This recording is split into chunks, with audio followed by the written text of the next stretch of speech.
Ассалаумағалейкум, құрметті YouTube көрермендер, сіздермен бірге мен Солбаяғы Айдос. Біздің бүгінгі шығарылымыз, біз нөмірі 43-ші Алматы Қостанай пойызымен Астана қаласына жолға шығып бара жатырмыз. Сапар мақсаты Астана қаласына маусым ашарға кетіп бара жатырмын.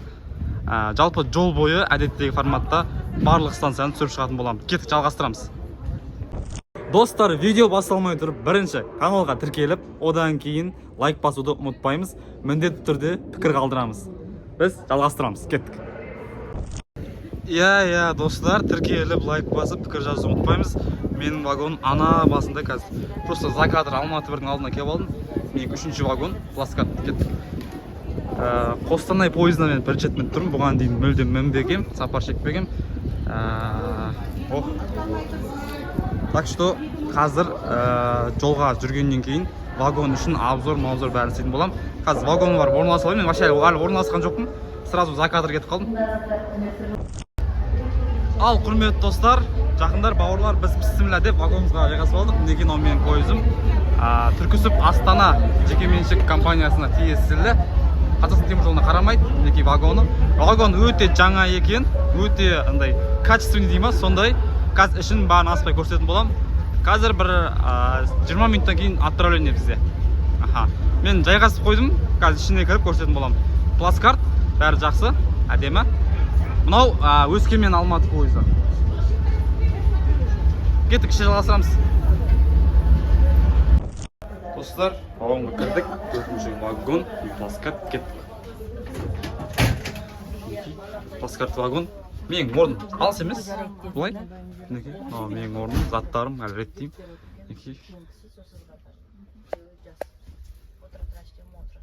5 минуттай қалды, қазір жүреміз Алматы бірден. Біздің жылы вагонымыз. Бір қуантатыны жаңа вагон екен. Мен ескі вагон келе ма деп ойладым. Кеттік, кестен көрсетейін.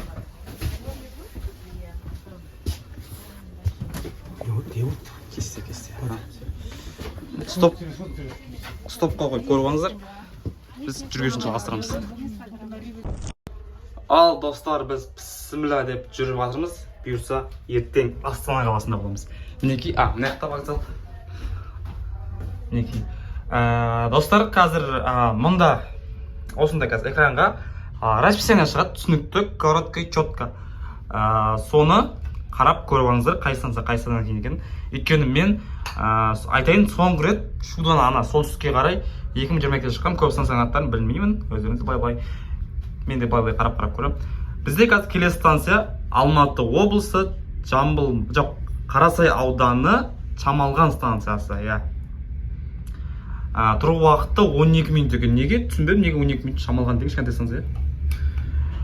Одан кейін ары қарай Отар станциясы, солай кете береді. Блок жақсы, әдемі басталып жатыр. Мен өйткені Қостанай Алматы пойыз жайлы сұраған кезде көп адамдар маған негатив айтады, ол пойыз жаман, ол пойызға отыруға болмайды деп. Бірақ білмеймін, қазір өте керемет вагонда кетіп бара жатырмын. Қазір енді орныма жайғасып алайын. Одан кейін телефонымды зарядтап алайын. Одан кейін тағы түсірім жалғастыратын боламын. Көп түсіріп қажет емес деп ойлаймын, өйткені қазір кеш басады. Енді мен күндізгі станцияларға көп не қоям, назар қоям. Күнгі станцияларды көп түсірмеймін. Қазір Алматы маңынамыз, қазір енді Алматы маңынан біраз уақыт жүреміз, одан кейін Шамалғанға бірақ барамыз. Так, пойыздың вагондарының барлығы дерлік жақсы деп айтсам болады. Мінекей, мүмкін бұл блокта пойыздың соңынан басына жүріп өтетін шығармын. Өткен блокта істемадым. Мәселелер болып қалды. Мен бұл блокта істеймін деген ойдамын. Ендеше Шамалғанға келгенде жалғастыратын болам. Кеттік. Ал, құрметті достар, біз хоп етіп, мынау пастелімді дайындап бітемін дегенше Шамалғаннан бірақ шықтық. Мінекей, станция Шамалған. Бір қызығым, Шамалғанда бірінші келіп тұрмын. Так, тұру уақыты 12 минут. Қазір қайттан ішке обратно кірем, өйткені жүрекпен шығып кет. Шамалған деген кезде Назарбаев еске түседі, бірақ Шамалған деген кезде серкі бірақ шықты.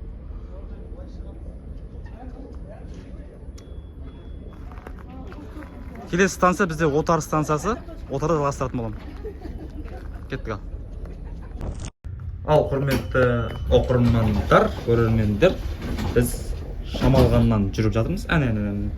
Шамалған. Топ, мынау терезе сәл болмай тұр, Шамалған станциясынан жүріп жатырмыз. Неғып Чемолған деп қиналып айтады адамдар. Шамалған деп айта берсе әдемі ғой. Бізде енді келесі станциямыз Жамбыл облысы Отар станциясы. Дәлірек айтқанда, мына станция Алматы облысы бойынша соңғы станция, одан кейінгі станция енді Жамбыл облысынан басталады. Ендеше Отар станциясынан жақындаған кезде жалғастырамыз. Кеттік, мен орныма жайғасайын. Мінекей расписание мұнда.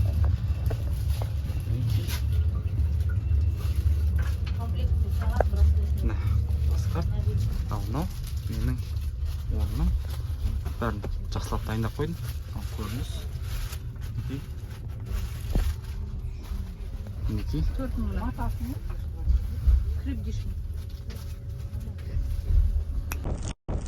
Ал құрметті достар, біз Жамбыл облысы Отарға Хопета қалдық. Мінекей. Тұру уақыты 15 минут. Кеттік, магазин жағып қойдық. Что-то бірдеңе қателас болып отыр. Ал достар, Жамбыл облысы Отар станциясына келдік. Отар дегенде көзге военныйлар елестейді. Отардың жанында, гвардейский деген жағында военный городок бар. Сол жақта менің таныс ағам служит еткен, борышын өтеген. Негізі неге адамдар Қостанай жамандайды түсінбедім. Біз мінген вагон өте жақсы вагон. Неге адамдар жамандайды? Сөйтсем, ана басында ескі советский вагондар бар екен. Сіздер кезінен келатқан. Бұлар құрамның басымызда біз құрамның басын ауыстырып та аяқ жағын ауыстырмапты. Сонымен бізге повезло болыпты. Мыналар мысалы әдемі российский купелер екен, міне. Мына Отардың вокзал ғимараты. Әлі ештеңе болмады вокзалдан, просто станциядан. Станцияны түсірейін деп келдім. Отардан кейін Жамбыл облысына тағы станция. Шоқпар ау деймін, Шоқпар станциясы. Одан кейін Бірлік деді, одан кейін Шу деді. Шуға түнгі 11-де келеміз. Енді мен ойлап отырмын, түнімен ұйықтамай түсірсем ба деп барлық станцияларды. Жоқ, станцияның арасында ұйықтаймын. А так, былай нелерде ұйықтамаймын ғой. Станцияға келген кезде ұйықтамаймын ғой. Мен онда магазин аралап жетіп келейін, Кеттіпіз. Қайтесің Отарды керекті саған? Астанаға керекпіз. Кеттік біз, жүрдік алдық. Яқтан түк көрінбейді екен.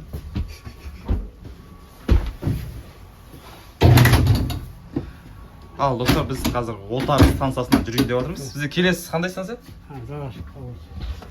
Бізде келесі қандай станция? Жамбыл облысы Шоқпар станциясы келесі бізде.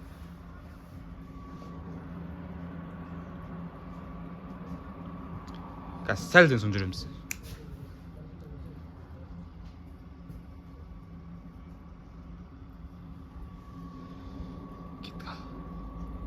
Так, достар, біз Отар станциясынан жүріп жатырмыз.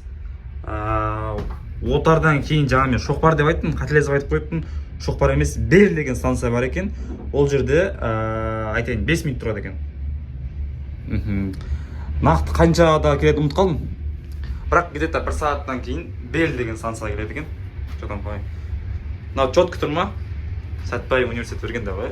Мақтана берген кетші. Қуанып қалдым осыны алғаныма. Ендеше Бел станциясынан жақындаған кезде жалғастырамын. Белде түсірем ба белгісіз, өйткені 5 минут тұрады екен. Ондай станцияларда негізі адам мініп түспесе, проводниктер есікті ашпайды негізі. Өйткені ешкім мініп түспесе несіне оның уақыт құртады деп жатқаным ғой. Ендеше біз жалғастырамыз, кеттік.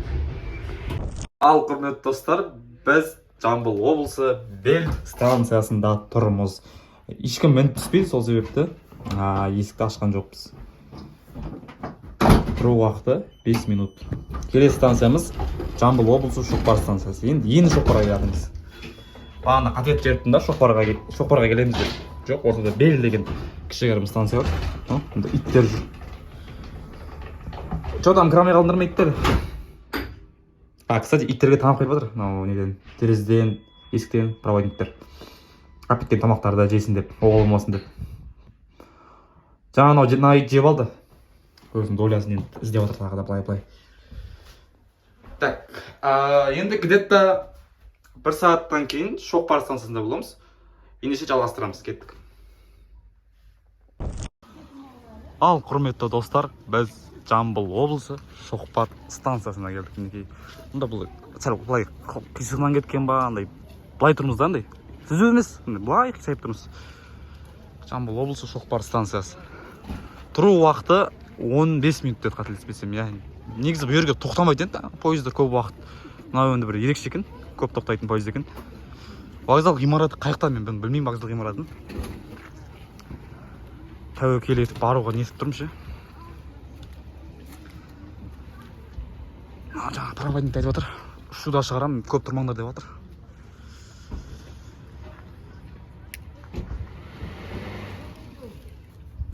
Шоқпар станциясы. Ал, құрметті оқырмандар, біз Жамбыл облысы Шу қаласына келдік. Тұру уақыты жарты сағат. Неге жарты сағат? Өйткені ана басында тұрған локомотив қазір ана басына ауысады. Себебі біздің бағытымыз өзгереді, біз енді солтүстікке қарай жүреміз. Бұған дейін оңтүстікке қарай жүрдік. Оңтүстік болғанда батысқа қарай, оңтүстік батысқа қарай. Енді біз солтүстікке қарай тікелей кетеміз. Астанаға. 2022 жылдан бері мен ең алғаш рет солтүстікке қарай шығайын деп тұрмын. Бұған дейін мен Шудан солтүстікке қарай жүрмедім. Тек Алматы Түркістан болды солай.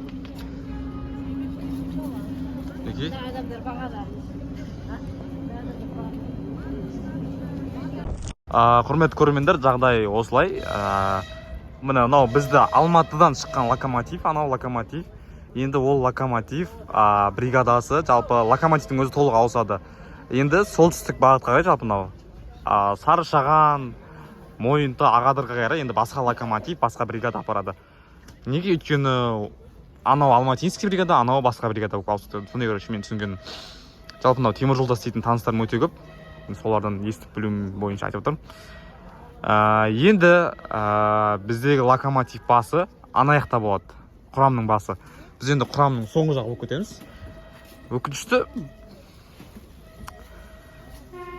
Бірақ бәрібір де позициямыз сол позиция болып қалады. Вокзалдан сәл алысырақ біз енді біз.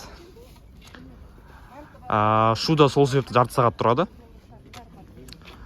Егерде пойызымыз, мына бағытқа қарай, яғни оңтүстік бағытқа қана Шу деппін ғой, Түркісіпке, Тарызға қарай жүретін болса, локомотив ауыспайды, ешқандай локомотив, бригада бәрі ауыспайды. До конца Шымкентке дейін сол локомотив, артқа дейін сол локомотив кете береді. Тек бригада ауысып тұрады, неде, үлкен станцияларда. Енді бұл жерде полный ауысады. Солай локомотив өтіп ұстап қалды. Сауда қызып жатыр, жақсы. Жалпы байқайсыздар ма, көрермендер? Алматыдан, жалпы басқа жақтан шыққан пойыздар Шуға көбірек тоқтайды. Басқа станциялардан көрі Шуға көбірек тоқтайды. Бұл деген Шу станциясының жалпы қаншалықты маңызды станция екенін көрсетеді. Көп сөйлеп кетпеңіздер, кішкене инфо болсын, не болсын деп айтасың, пайдалы болсын деп. Жазатын адам ғой вагонда. Қанша керек жеп.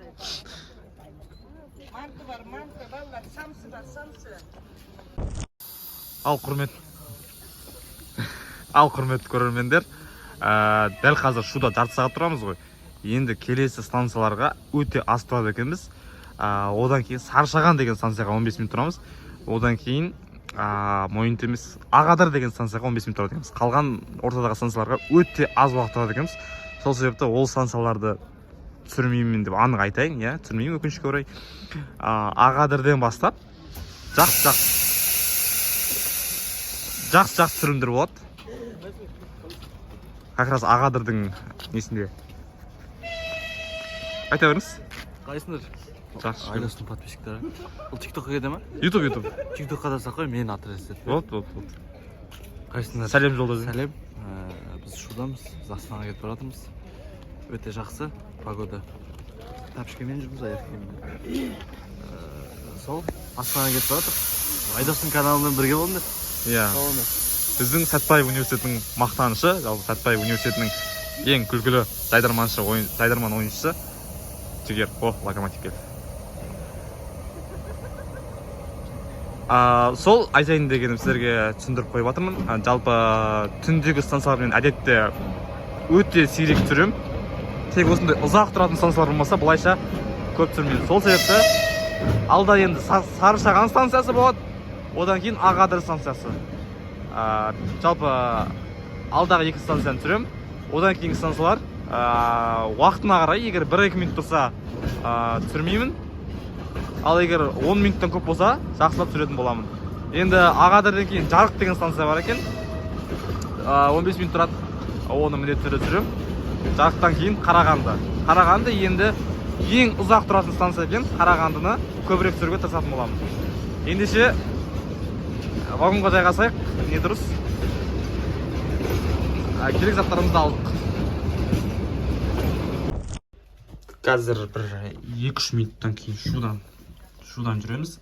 Енді қазір түсіндірейін. Біз қазір, Алматыдан шыққанда мына бағытқа қарай кетіп барады да, біз міне. Оңнан солға осылай кетіп барады да. Енді солдан оңға қарай. Өйткені жаңағыдай локомотивге ауысты деп жатырық. Біз енді құрамының соңғы жағы есептелеміз енді. Жаңа басып келдік, енді соңғы есептелеміз. Себебі не ауысты. Бұндай неге мен бірінші түсіп тұрмын, бұндай жағдайға. Өйткені мен бұрынғы сапарларымда бұндай болмаған. Сол себеп түсіндіріп қойып жатырмын. Қазір адамдар сұрайды да, сен жаңағыдай құрамның басында келатырсың, неге соңында келатсың деген сияқты соларға жауап. Станциялар анау буланып кетті. Енді станцияларға келетін болсақ, қазір Шығанақ деген станцияда 5 минут тұрады екен. Оны белгісіз, түсіре ме түсірмеймін ба. Одан кейін ортада бір станция бар, ұмытып қалдым. Оны түсіре алмаймын. Ал Сарышағанда 15 минут тұрады екен, оны түсіремін. Сарышағаннан Ағадырға дейін бір майда станцияларға тоқтайды, оларды өкінішке орай түсіре алмаймын. Аттарын да білмеймін. Жалпы Қарағанды облысындағы станциялар, қателеспесем Мойынты деген станция бар ортада. Ал Ағадырда міндетті түрде түсіретін боламын. Солай, қазір түсіретін боламыз. Ендеше жалғастырамыз. Ал құрметті достар, біз хоп етіп Қарағанды облысы Шет ауданы Сарышаған станциясынан бірақ шықтық. Мынау деген тарих сәт деп қойайын ба. Соңғы рет 2022 деген шығармыз Сарышағанға. 2022-нің август айында келдім. Енді содан кейін енді келіп тұрмын неге. Бір барып келді. Бұл жақта күн суық екен, Алматыға қарағанда суықтау екен. Алматы білмеймін, шудан суық деп. Шуда жылы жүрдім мен, үстімде киіммен. Мына шартта ектім берген несімен. Кеттік, жақыннан сөйлейік, сосын тик-токқа бір несі алып жүрейін. Магазин ашып екен, маған қызық. Бұрын осы жерден мен 2 нанмен бір сушнякты 700 теңгеге алғам да. Қазір ондай баға бар ма екен, қызық, көрейікші бар. Бір ашық магазин болса сұрап. Әжептәуір құрамның басында келатырық, соңынан бірақ шықтық қой сөйтіп.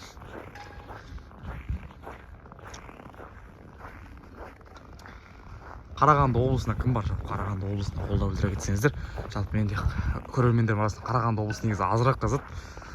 Соны орнын толтыру керек. Көбісі менде сол Түркістан облысы мен Маңғыстау облысы қазір.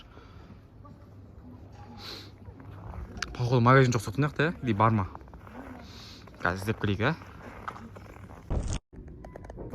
Ал міне жақындар, бауырлар, біз аман-есен Сарышаған станциясынан жүріп жатырмыз.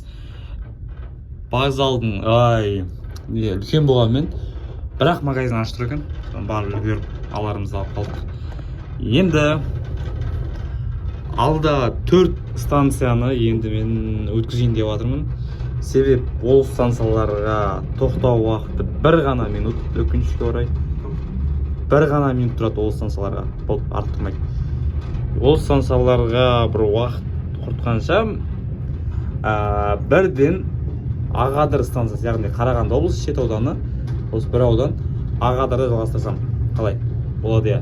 Бола ма? Өйткені ана станцияларда тоқтап жүріп кетеді, болды. Ешкім мінбейді, түспейді, ол жерде бір қатырылып, бір түсірілім болмайды. Сол себепті ендігі ойым сол.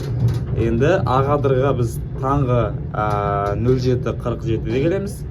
Оған дейін мен өзімнің орны бар, бір ұйықтап алайын. Ұйқымды қандырып, қанша деген мен Алматыдан бері ұйықтаған жоқпын, дұрыс. Сосын ұйқымды қандырып болып, Астанаға шейін ұйықтамай жақсылап блогымызды жалғастыратын көресіз деп болып кетсең. Солай. Мен қазір купе вагондамын. Енді біздің вагон өте жақсы жағдайда жатыр. Енді мен бағана 2 купе вагонның ішінен өттім. Состояние не очень екен. Түсінгенім бойынша бұларда купелері ескі, ал плацкарттар жаңа екен. Купенің ішінде бір ауа жақсы, андай әдемі болып тұр. Мына купенің іші баня болып отыр ғой. Сол себепті құрметті Түрксіб Астана компаниясының өкілдері, егер көріп отырсаңыздар, купе вагондарды жаңалап жіберсеңіздер. Плацкарт вагондарыңыз көңілімнен шықты. Негізі сіздерді көп жамандайды екен. Көп жолаушылар, жалпы менің контентім сондай. Маған қаншама адам жазған осы Қостанайдың пойыздары жаман деп. Енді мен солардың пікіріне сеніп мен де ойлағам, жаман вагон ба деп. Сөйтсем, плацкарттары жақсы екен, бірақ купесі не очень. Олай болса достар, біз ағадыр станциясына жалғастыратын боламыз шығарылымызды. Кеттік. Ал достар, мен жаңа бір купе вагон жайлы айтып едім. Мен де басқа купе вагондарға кірдім. 2 купе вагон ішінен шықтым. Мынау енді штаб вагоным сияқты, нулевой вагон дейді. Бұл жерде жағдай жақсы, өте керемет. Маңғыстау Алматының купелерін бір есіме алып алдым. Жалпы құрамның барлығы да емес, арасында бір андай бір кемшіл бір ескі вагондар бар екен. Соларды түзеп жіберсе, негізі жақсы пойыз екен. Мен бір-екі вагондардың ішін аралап шықтым да өзім. Аралап болды. Өзім вагонға кетіп жатырмын негізі. Жаңа үлгере алмай қалдым осы шаршағанда. Енді сонымен қарап келатырмын да, сөйтсем жақсы екен купелері де. Бірақ бағана мен мінген купе сәл ескілеу екен да, соны айтып жатқаным ғой. Барлық купе ондай деп ойлап қалмасын деп.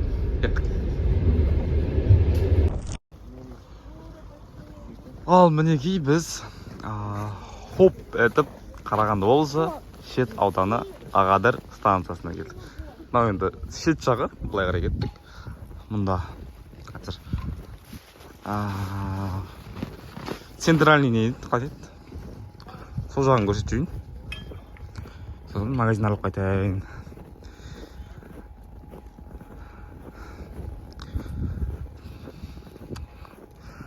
Былай күн суық екен бұяқта. Былай барлығы жақсы, вагон жылы, ешқандай мәселе болған жоқ. Өте жақсы кайфпен ұйықтадым. Мінекей. Перронның ерден бітіпті негізі, бірақ вагонды қараңыз, аяқ кетіп қалған. Ағадыр станциясы. Осы жақта менің туысқандарым бар деп естігем негізі.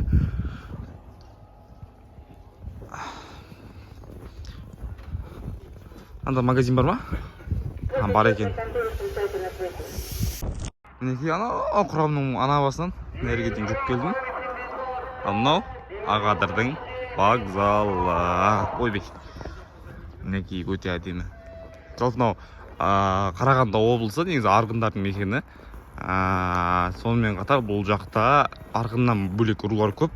Соның ішінде Тарақты руы, орта жүздің ішінде Ноқта ата қызметін. Жалпы өзім руымды айтатырмын, өзім руым. Осы Қарағанды облысы Ағадыр деген жерде осы Тарақтылар көп тұрады деп естігем. Көріп отырсаңыздар, жалынды сәлем. Түркістандық бауырларыңыздан. Неке, мен Ағадырдан. Жоқ анау үйлерден, үлкен кісілердің әңгімесінен, тағы да бір деңгейлерден естіген оққаным бар да осы. Ағадырде, жалпы мынау Шет ауданында, сосын Ұлытау жақта біздің осы менің туысқандарым көп тұрады деп естігем. Сосын бір қосымша айтып кетейін деген ғой. Қазір мен онда магазинге кіріп шығайын, әлі уақыт бар екен. 15 минутта біраз нәрсе жүруге болады екен, бірақ бағана не қылып кететіндігін білмейміз. Шаршағанда ше. Асығып. Так, адамдар жазып отыр екен, вагонның сырты не андай-мындай. Енді бұлар қыстың күні, тем более солтүстік өңірге қатынайды, күн суық жерге қатынайды, көмірді тоқтаусыз жағады. Сол себепті сырты осындай. Енді көрерім, енді көмір жақсаңыз қалай болатын. Сол себепті сыртына әңгіме айтпай қойыңыздар. Ішіне, несіне баға беріңіздер, сапасына. Қазір мен магазинге шығайын. міне енді оп деп ағададан да жүріп жатырмыз енді.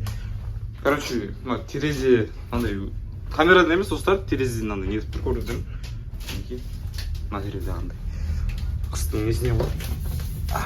Мынадан кетпейді по-любому. Кетеді екен. Бірақ по-любому не қылып тұр. Мінекей ағадыр станциясынан жүріп жатырмыз. Достар, өздеріңізге сенімді болсаңыздар, біреудің айтқанына қарамаңыздар, өздеріңіздің дегендеріңізді істеңіздер. Маған жаңа үлгермейсің ойбай деп отырды. Вокзал түсіріп, магазинге барып, сушнек алып, блок түсіріп келдім. Үлгердім. О, мына пойыз жүрген. Ағадырден жүрдік. Енді бізде келесі станциямыз Ұлытау экспресс деген қандай не? Мынау көрсетпеді ғой, қандай бағыт екен. Ұлытау экспресс деген бар екен. Ағадырдың вокзалы. Ағадырдан кейін қайсысын сен ұмытып қалғанымша? Ағадырдан кейін Қарағанды станциясы жоқ. Қарағанды екен бәріне белгілі. Орта бір станция бар, мен сол станцияны түсіру керекпін. Келесі станциямыз Жарық станциясы. Қарағанды облысы, бұл да Шет ауданына кіреді. Жарық станциясы. Ол жақта сәл Ағадырдан көбірек тұрады, 20 минут тұрады. Енді оған бір где-то 2 сағатта барамыз. Сол себепті жалғастырамыз. Келесі станциямыз Жарық станциясы. Кеттік.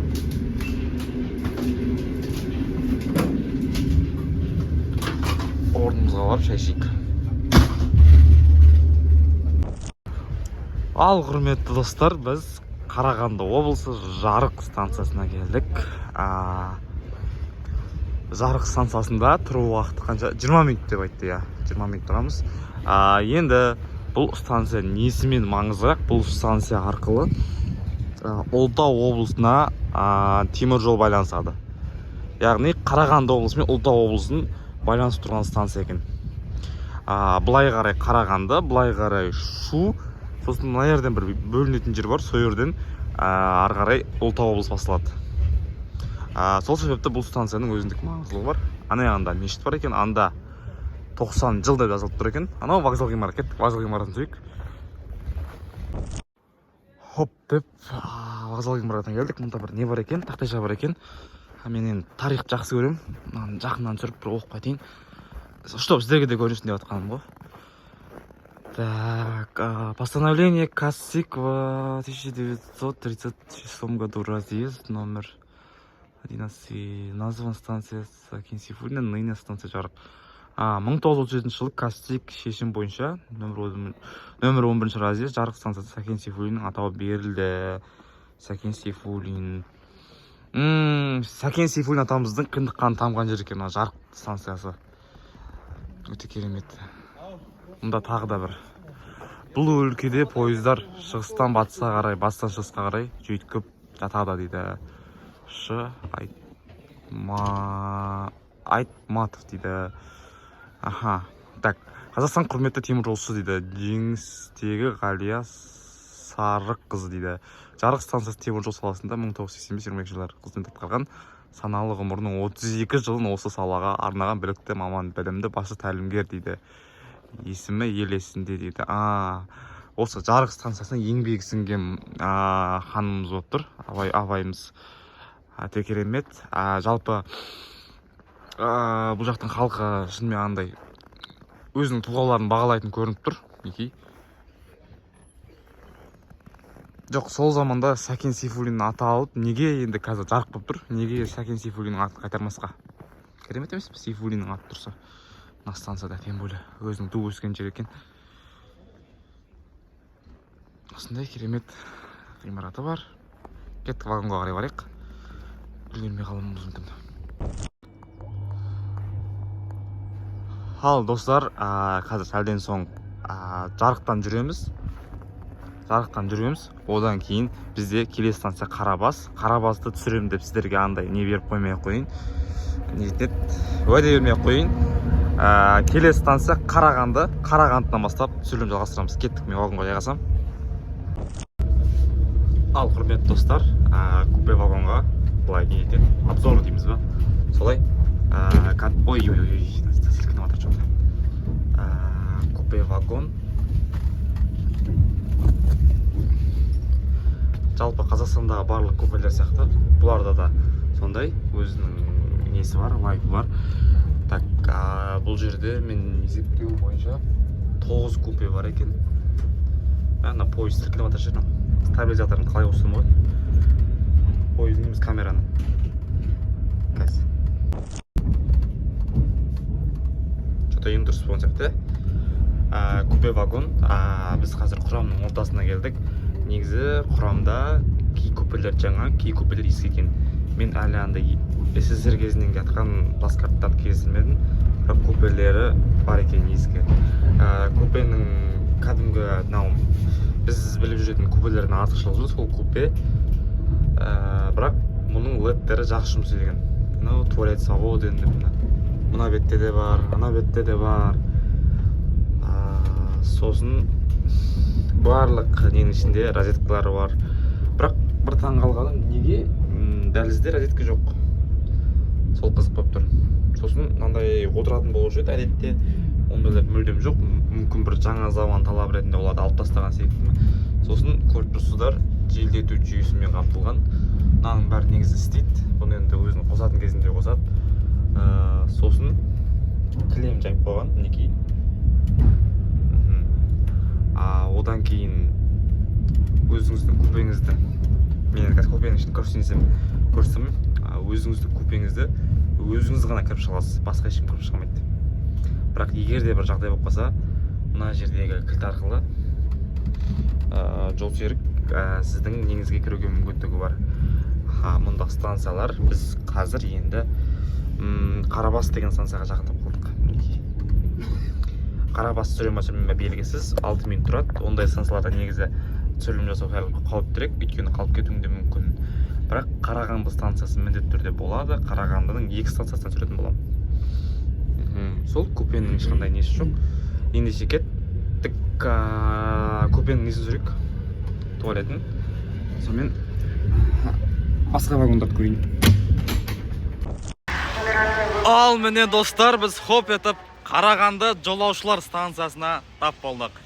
Тұру уақыты 35 минут. Ат души сүретін станция екен да, өзі де бір. Дәл артында Қарағандының вокзалы тұр. Мы где? Мы в Караганде деп қояды. Бұл жердің атмосферасы бір күшті бір атмосфера, бір Европа сияқты. Европа деген қалай? Минск сияқты андай. Минскте жүрген сияқты ощущение. Өте керемет. Енді не істейміз? Магазинге барып келейік. Вокзалды түсірдік, тиктокқа контент салдық. Если уақыты болса, может вокзалдың ішін аралап шығамыз. Давай. Кеттік, жалғастырамыз. Ана жерден үйтіп кірдік, кеттік вокзал аралайық. Мінекей, осыдан 3 жыл бұрын мен осы жерлерде видеоға түсірген болатынмын. Ол кезде мен Астанаға ағама бардыққан тұғым 2022-де. Енді 2025-де тағы да баратынмын. Мінекей, мына жерде түсірген болатынмын. О, Павлодар, Түркістан дейді. Аха, мына жерді көрейік.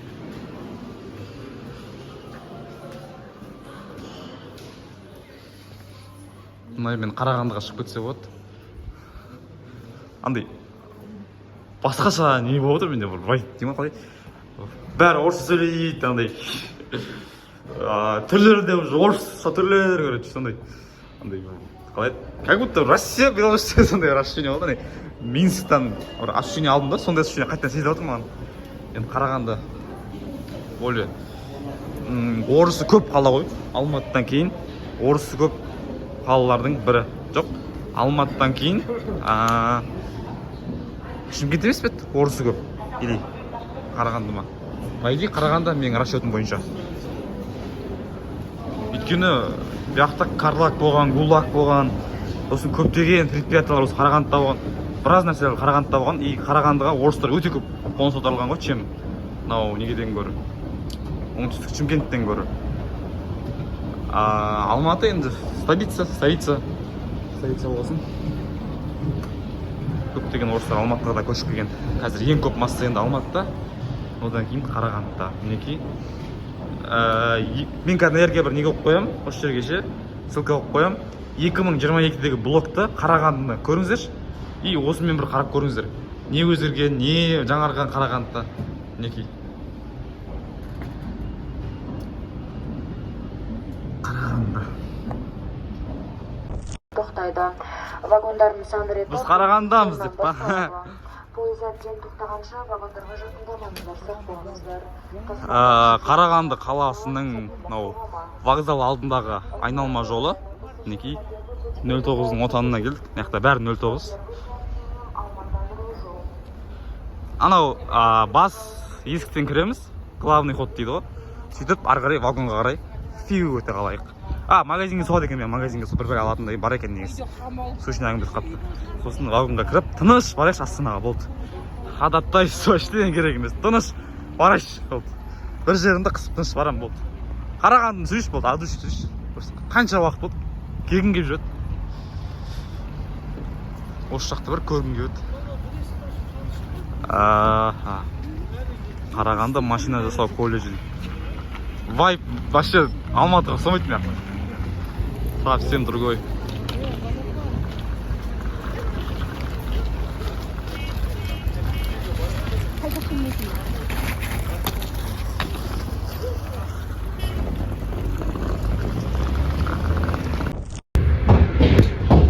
Бәрекелді деп Қарағандыдан шығып кеттік. Қарағандының 2 станциясынан да аман есен өттік.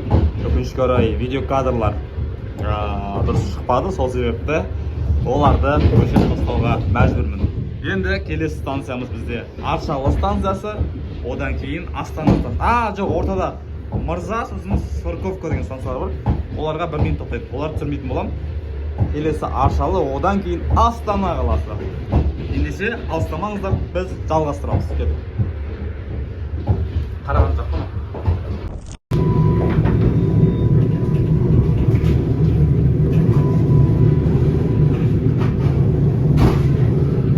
Ал құрметті достар, бауырлар, жақындар, біз Ақмола облысына кеттік. Ақмола облысы Аршалы ауданы Аршалы станциясынан жүріп жатырмыз. Аршалыны білмейді екен көп адамдар, неге Ақмола адамдар өзі Аршалыны білмейді екен. Сөйтсем, бұяқты местныйлар Вишневка дейді екен. Вишневкадан жүріп жатыр достар, мен сіздерге түсіндіріп қояйын онда. Аршалы деген көбісі Вишневка дейді екен бұяқта.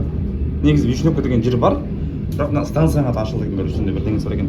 Енді Астана қаласында 1 сағат қана уақыт қалды. 1 сағаттан соң Астана қаласы, Астананың ескі вокзалында болатын боламыз. Ендеше Астанада кездескенше солай түйіндейік. Астанаға келеміз, тоқтаймыз, одан кейін сол жақта толық блок түйіндейміз. Жалғастырамыз, кеттік. Ал құрметті YouTube көрермендер, біздің Астанаға деген сапарымыз аяқталды. Аман есен Астанаға жеттік. Вокзалдың ішіне кіреміз екен, сыртынан шығып кеттік.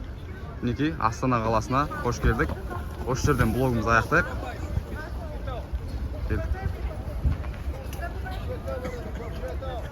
Все, рахмет, ребят.